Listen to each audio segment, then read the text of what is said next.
The first thing I saw was not lipstick on his collar or a message with some woman's name glowing in the dark. It was a plastic vendor badge lying beside a half-finished wedding gown in my Portland studio, pale as bone under the work lamp, with Maren Kitt's name printed beneath the words, guest artist. My husband had texted 10 minutes earlier. I'm stuck at the venue. Don't wait up. And I had believed the sentence for almost 6 whole breaths. Then I turned the badge over and saw the internal access code Brooks used at Rose Hall. The kind of code no freelance makeup artist was supposed to have unless someone inside opened the door. I kept my needle in the hem because the bride standing on the riser still needed the dress to fall clean at her ankles. She was 42. Nervous. Happy in the way women get when they have already survived one wrong man and are brave enough to wear ivory again. Maren said you two sometimes build bridal prep packages together, she murmured, watching me in the mirror, and the thread tightened between my fingers before my face changed. I smiled just enough to keep her from feeling the floor move under us, then eased the fabric down and told her, I don't sell anything I haven't agreed to in writing.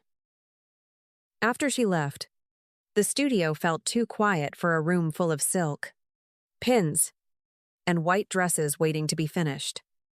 I picked up the badge with the same care I used on beaded lace, not because it was delicate, but because it had finally become useful. Maren had been in my room, near my clients, using my name like a warm coat she had borrowed without asking. Brooks had not brought another woman into my marriage by accident. He had handed her away into the life I built stitch by stitch. My phone lit again with his name, and for once, the sight of it did not pull me toward panic. I photographed the front of the badge, then the back, then the little smear of rose lipstick on the edge where Maren must have held it between 2 fingers. My thumb hovered over Brooks's message thread, steady enough to frighten me, and I typed one line without dressing it up. You should tell her temporary badges still save the name of the person who issued them. I did not touch his phone, and I did not need to, because the room had already handed me enough.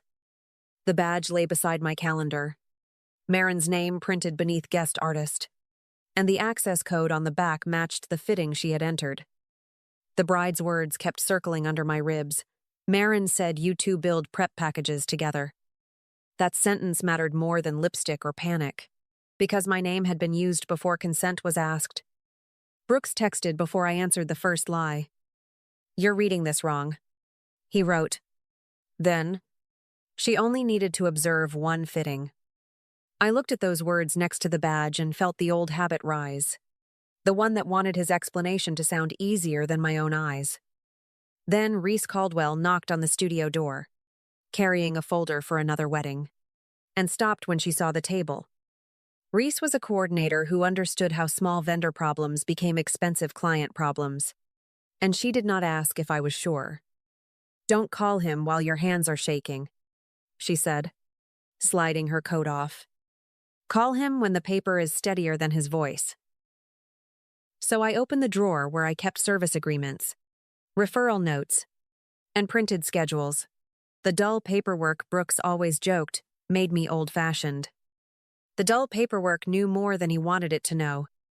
There was the fitting time, the access code, the client email from weeks earlier asking whether Maren came with my prep package, and the contract clause that said no third-party vendor could use Laurel Pierce Studio branding without written approval. Brooks kept texting little cushions under a fall he had already taken. I was helping her get started. You know how hard this industry is. Don't turn this into something ugly. Reese read without touching the phone, her face calm because every sentence had arrived after the proof. I placed the contract beside the badge, and for the first time that afternoon, my chest loosened, not because it hurt less, but because the truth had somewhere to stand. Brooks came home with the face of a man who had practiced softness in the car. The kitchen was clean. Dinner sat covered on the stove, and the badge lay on the table beside my contract. He looked at it, then at me, and made his voice careful. Laurel, she was just trying to learn the flow, and I didn't want you feeling pressured into helping her. That was how he always began, by turning his choice into my possible overreaction before I had even opened my mouth. I placed the client email beside the badge, then the printed fitting schedule, then the receipt from the coffee shop near Rose Hall on the evening he had claimed he was closing with staff. His eyes moved from one page to the next, and with every glance his explanation lost another button. You made it look like I had agreed to work with her. I kept my hands flat on the table. You let a woman you were hiding walk into my business under my name. Brooks rubbed the back of his neck, the gesture he used when he wanted to look tired instead of caught.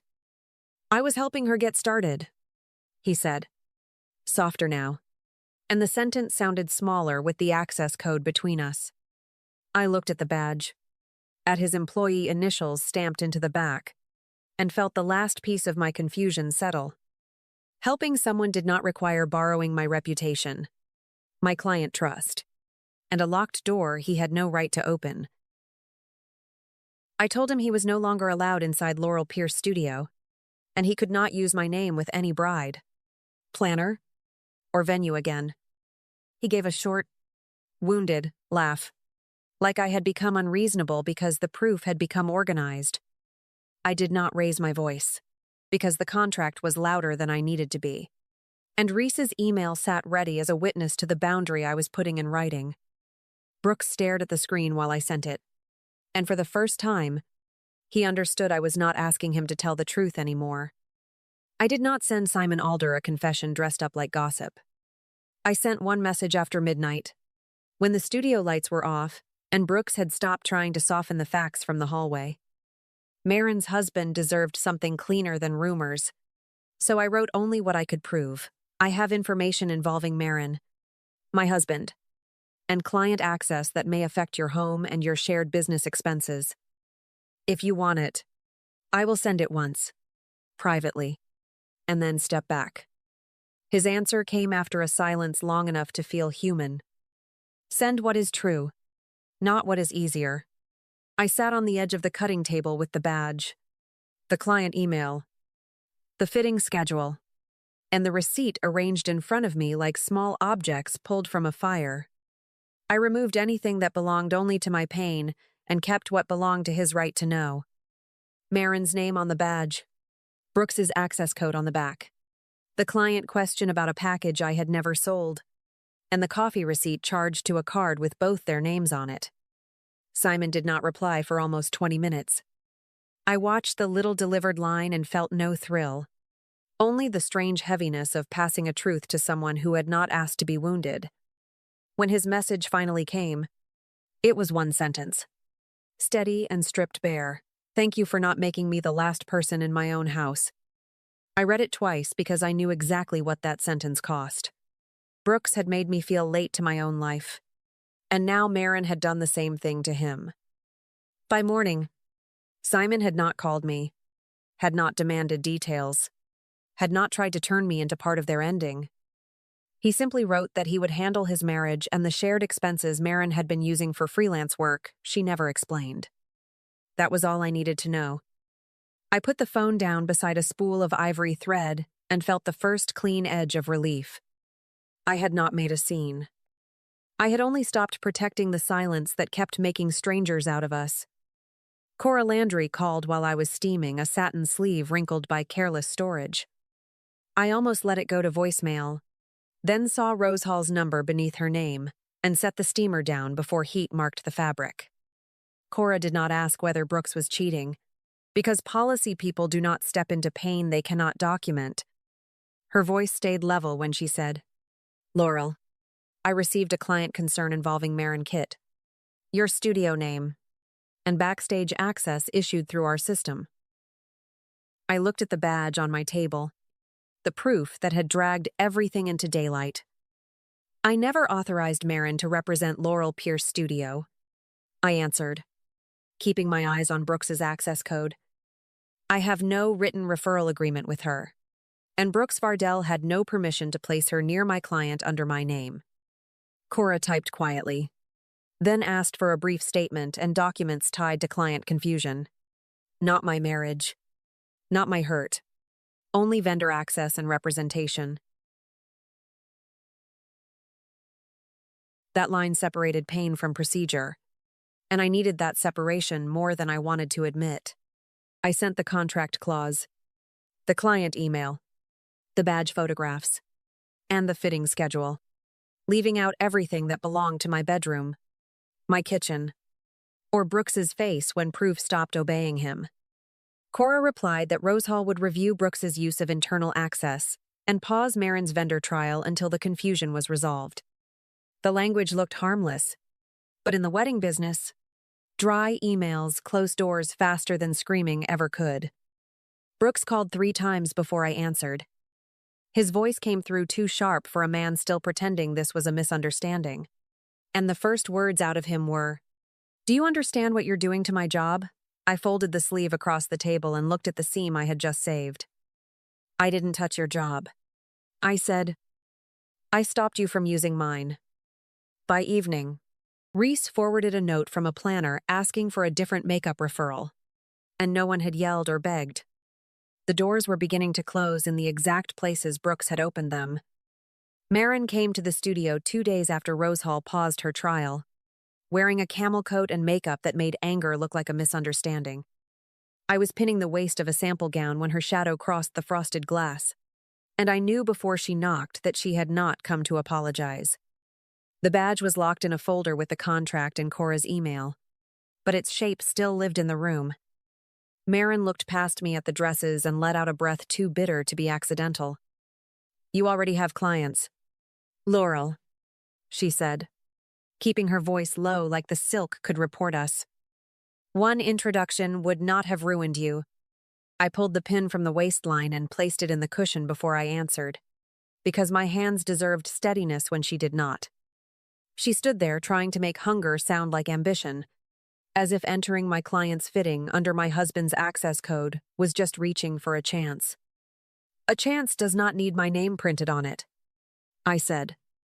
Her face tightened, then softened into something she must have practiced with Brooks. "He made it sound harmless," she told me. "He said I was too busy. He promised I would understand once the first bride liked her work."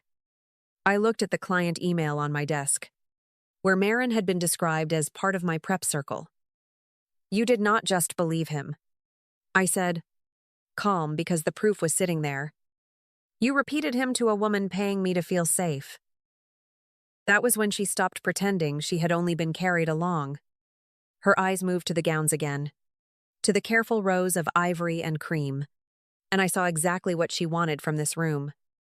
Not Brooks. Not really. But the trust that had taken me years to earn and one false package to endanger. I did not call her names. I only told her that if any client asked, I would say one sentence: "I do not work with vendors who use my name without permission." The showcase was held in a converted warehouse on the east side of Portland, where brides carried totes and mothers carried questions nobody wrote down.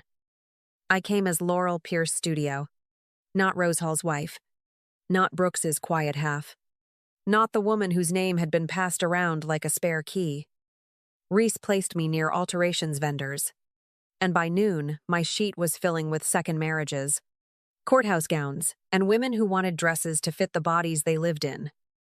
Then Brooks walked in without a backstage badge, and that detail made me breathe again. He waited until Reese stepped away with a planner before coming near my table. His suit was clean, his smile practiced, but he looked wrong without access hanging from his neck. Behind him, Cora Landry crossed the aisle with a clipboard and greeted me first, warm enough to be noticed and professional enough to be safe. Brooks saw it, and I saw him see it, the way one polite hello can mark a shift. "I never meant for this to go this far," he said, keeping his voice low. I looked at the booking sheet Reese had handed me, then at the empty space where his badge used to be.